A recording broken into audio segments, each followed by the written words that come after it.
সিরিয়ার সুকাইলাবিয়া শহরে বড়দিনের একটি গাছ পুড়িয়ে দেওয়ার ঘটনায় বিক্ষোভ শুরু হয়েছে। এই ঘটনার পর নতুন ইসলামপন্থী শাসক গোষ্ঠী সংখ্যালঘুদের সুরক্ষা নিশ্চিত করার আহ্বান জানিয়েছেন। সামাজিক যোগাযোগ মাধ্যমে ছড়িয়ে পড়া একটি ভিডিওতে দেখা যায় সিরিয়ার মধ্যাঞ্চলের খ্রিস্টান অধ্যুষিত সুকাইলাবিয়া শহরের প্রধান চত্বরে বড়দিনের গাছটিকে জ্বালিয়ে দেওয়া হচ্ছে।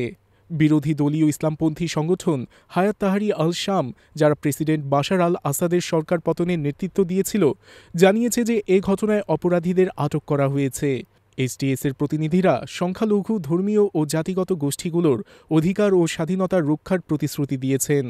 তবে সামাজিক মাধ্যমে প্রকাশিত ফুটেজে মুখোশ পরা কয়েকজনকে বড়দিনের গাছের গায়ে তরল পদার্থ ঢালতে দেখা গেছে।